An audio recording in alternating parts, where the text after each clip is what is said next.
കേരളത്തിൽ ഒരുപക്ഷെ വലിയ തരത്തിൽ വിവാദം ഉണ്ടാക്കിക്കൊണ്ടാണ് പത്മജ വേണുഗോപാൽ എന്ന പപ്പിക്കുട്ടി കോൺഗ്രസിൽ നിന്നും BJP-യിലേക്ക് പോയത്. ഇതിനു മുന്നേ അവർ പറഞ്ഞിരുന്നത്, കോൺഗ്രസുമായി ഇടഞ്ഞു നിന്ന ചില സമയങ്ങളിൽ അവർ പറഞ്ഞിരുന്നത്, ഒരു ചാനൽ നൽകിയ ഇന്റർവ്യൂവിൽ അവർ പറഞ്ഞത്, ഞാൻ ജനിച്ചത് കോൺഗ്രസ്സുകാരിയായിട്ടാണ്, അതുകൊണ്ട് തന്നെ ഞാൻ മരിക്കുന്നത് വരെ കോൺഗ്രസ് തന്നെ ഞാൻ ഉണ്ടാകും എന്ന് പറഞ്ഞ് വാ അടച്ച് നേരെ പോയത് BJP-യിലേക്കാണ്. ഇവർ പോകുന്നതിന് തൊട്ട് മുന്നേ കെ സുരേന്ദ്രൻ, അതായത് BJP-യുടെ സംസ്ഥാന പ്രസിഡന്റായ കെ സുരേന്ദ്രൻ പറഞ്ഞത്, കോൺഗ്രസിലെ മുൻ മുഖ്യമന്ത്രിമാരുടെ മക്കളെല്ലാം ഇതാ BJP-യിലേക്ക് വരികയാണ്. അങ്ങനെ പോയതാണ് അധികായനായ കെ കരുണാകരന്റെ മകളായ പത്മജയും അതുപോലെ തന്നെ AK ആന്റണിയുടെ മകനായ അനിൽ K ആന്റണിയും.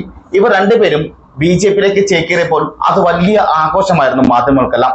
ഒപ്പം BJP ഹാൻഡലുകൾ അത് വലിയ തരത്തിൽ ആഘോഷമാക്കുകയും വലിയ തരത്തിൽ ആഹ്ലാദം പ്രകടിപ്പിക്കുകയൊക്കെ ചെയ്തതാണ്. എന്നാൽ പത്മജ വേണുഗോപാലും അനിൽ K ആന്റണിയും BJP-യിലേക്ക് പോയിട്ട് എന്തുണ്ടാക്കി, അല്ലെങ്കിൽ അവർ എന്ത് നേട്ടമാണ് BJP-ക്ക് ഉണ്ടാക്കി കൊടുത്തത് എന്ന് ചോദിച്ചാൽ കൈമലർത്തി കാണിക്കേണ്ട അവസ്ഥയാണ്. അതോടൊപ്പം തന്നെ ഇവർ രണ്ടുപേരും കോൺഗ്രസിൽ നിന്നിട്ട് എന്ത് നേട്ടമാണ്, എന്ത് ഗുണമാണ് കോൺഗ്രസിലെ പ്രവർത്തകർക്ക് അല്ലെങ്കിൽ ജനങ്ങൾക്കായി ഉണ്ടാക്കിയത് അല്ലെങ്കിൽ ഉണ്ടായത് എന്നുകൂടി ചോദിക്കുമ്പോൾ ഒന്നുമില്ല എന്നുകൂടി പറയേണ്ടി വരും. കാരണം ഈ രണ്ടുപേരും അച്ഛന്മാർ കേരള രാഷ്ട്രീയത്തിൽ അധികായന്മാരായ നേതാക്കന്മാരായതുകൊണ്ട് മാത്രം അതിലൂടെ വളർന്നു വന്നവരാണ് ഈ രണ്ടുപേരും.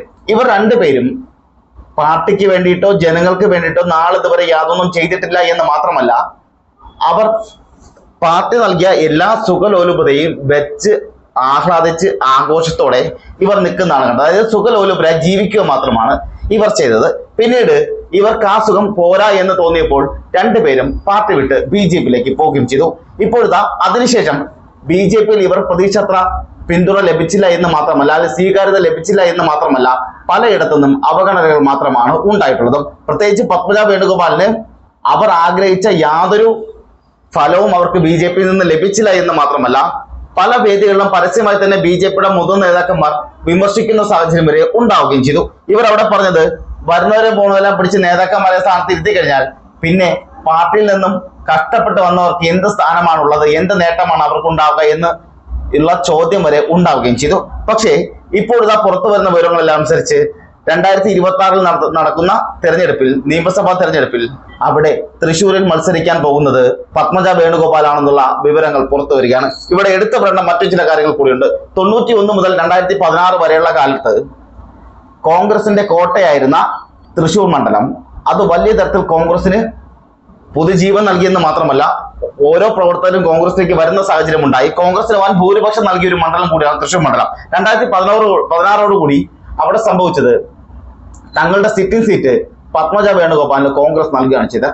അവിടെ സുനിൽകുമാറിനൊപ്പം കൂളായിട്ട് പത്മജ തോറ്റു തുന്നം പാടി എന്ന് പറയേണ്ടി വരും. കാരണം സുനിൽകുമാറിന് അവിടെ ജയിക്കാൻ വലിയ കഷ്ടപ്പാടൊന്നുമില്ലായിരുന്നു, എളുപ്പത്തിൽ തന്നെ ജയിക്കാൻ സാധിച്ചു. തുടർന്ന് 2021-ലും പത്മജ വേണുഗോപാലിന് തന്നെ കോൺഗ്രസ് വീണ്ടും അതേ മണ്ഡലം നൽകി എന്നുള്ളതാണ് പ്രധാനമായ കാര്യം, എടുത്തു പറയേണ്ട മറ്റൊരു കാര്യം.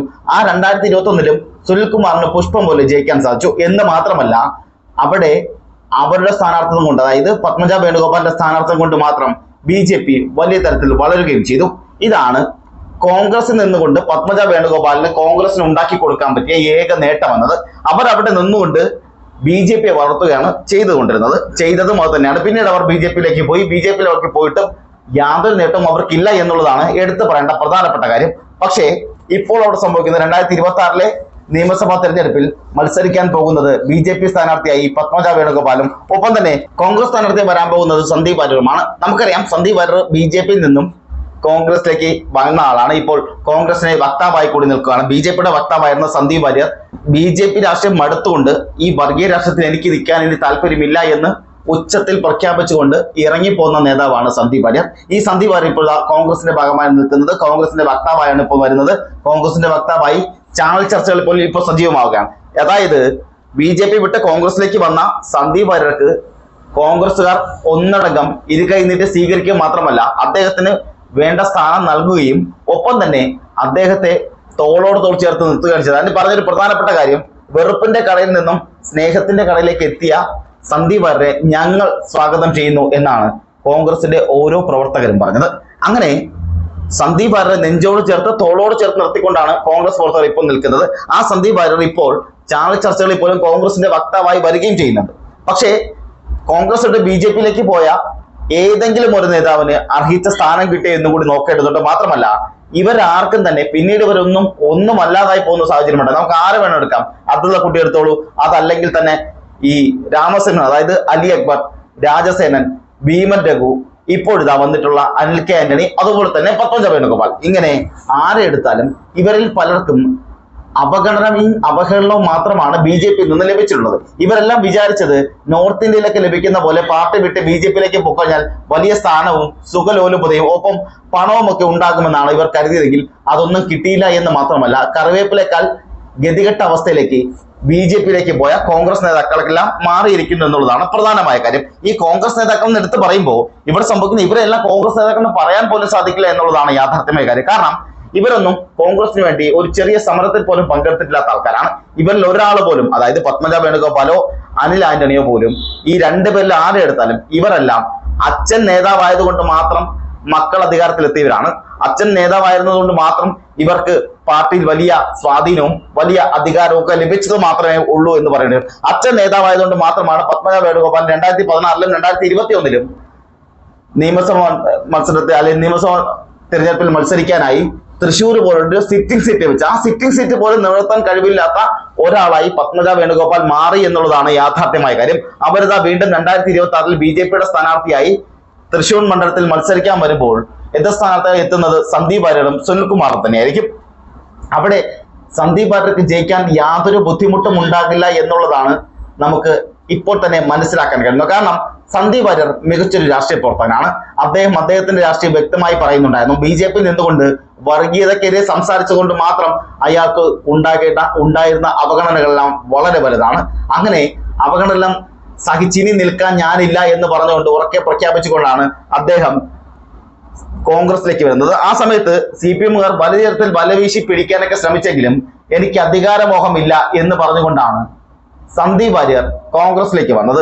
ആ കോൺഗ്രസ് ഇപ്പോൾ ഇരുകൈ നീട്ടി സ്വീകരിച്ചു എന്ന് മാത്രമല്ല, സന്ദീപ് വാര്യർക്ക് വേണ്ട പരിഗണന കൂടി നൽകുന്നു എന്നുള്ളതാണ് പ്രധാനമായി എടുത്തു പറയേണ്ട കാര്യം. ഇവിടെ സന്ദീപ് വാര്യർക്ക് ലഭിച്ച മികച്ച പരിഗണന അവിടെ BJP എടുത്ത് വെച്ച് നോക്കുമ്പോൾ അവിടെ സംഭവിച്ചിരിക്കുന്നത് പരിഗണന പോയിട്ട് യാതൊന്നും ലഭിച്ചില്ല എന്നുള്ളതാണ്. പത്മജ വേണുഗോപാൽ നിങ്ങളെല്ലാം BJP-യിലേക്ക് വന്ന് ഓരോ കോൺഗ്രസ് നേതാക്കന്മാരെയും കുമ്പിട്ട് വിളിക്കുന്ന സാഹചര്യമാണ് ഇപ്പോൾ ഉണ്ടാകുന്നത്. അതായത് ഇനി ഏതെങ്കിലും ഒരാൾ കൂടി കോൺഗ്രസിൽ നിന്ന് BJP-യിലേക്ക് വന്നാൽ ചിലപ്പോൾ എനിക്ക് കുറച്ചുകൂടി നല്ല സ്ഥാനം കിട്ടിയാലോ എന്നുള്ള ചിന്തയിലാണ് ഇപ്പോൾ പത്മജ വേണുഗോപാൽ നിൽക്കുന്നത്. പക്ഷേ അക്ഷരാർത്ഥത്തിൽ പറഞ്ഞാൽ പത്മജയുടെ അവസ്ഥ എന്ന് പറയുന്നത് കച്ചിട്ടിറക്കാനോ മതിച്ചിട്ട് തുപ്പാനോ പറ്റാത്ത സാഹചര്യത്തേക്ക് നിൽക്കുകയാണ്. കാര്യം കോൺഗ്രസ് വിട്ട് BJP-യിലേക്ക് പൊക്കഴിഞ്ഞു. ഇനി കോൺഗ്രസിലേക്ക് വരാൻ പറ്റത്തില്ല. കാരണം കോൺഗ്രസ് എന്തായാലും വെളുത്തിന് തലയിൽ വെക്കില്ല എന്നുള്ളത് യാഥാർത്ഥ്യമായ കാര്യമാണ്. മറ്റൊന്ന്, BJP നിന്ന് പോകാനും കഴിയാത്ത സാഹചര്യമാണ്. അപ്പോൾ എങ്ങനെയും കടിച്ചു പിടിച്ചു നിൽക്കുക എന്നുള്ള അവസ്ഥ മാത്രമാണ് ഇപ്പോൾ പത്മജ വേണുഗോപാലിന്റെ മുമ്പിലുള്ളത്. അക്ഷരാർത്ഥത്തിൽ ചങ്ക് പൊട്ടി കരയാൻ പോലും പറ്റാത്ത സാഹചര്യത്തിലേക്ക് പത്മജ വേണുഗോപാൽ മാറിയിരിക്കുന്നു എന്നുള്ളതാണ് യാഥാർത്ഥ്യമായ കാര്യം. മറ്റൊന്ന്, 2026-ലെ നിയമസഭാ തെരഞ്ഞെടുപ്പിൽ മത്സരിക്കാൻ നിൽക്കുമ്പോൾ 100% ഉറപ്പാണ് അവിടെ പത്മജ വേണുഗോപാൽ, സന്ദീപ് വാര്യർ, അതുപോലെ തന്നെ സുനിൽകുമാറാണ് സ്ഥാനാർത്ഥിയാവുന്നതെങ്കിൽ അവിടെ സന്ദീപ് വാര്യർക്ക് ജയിച്ചു കയറാനുള്ള സാഹചര്യം വളരെ വലുതാണ്, വളരെ കൂടുതൽ തന്നെ ഉണ്ടെന്ന് പറയേണ്ടി വരും. അവിടെ എന്തായാലും പത്മജ വേണുഗോപാൽ ജയിക്കില്ല എന്നുള്ളത് 100% ഉറപ്പായ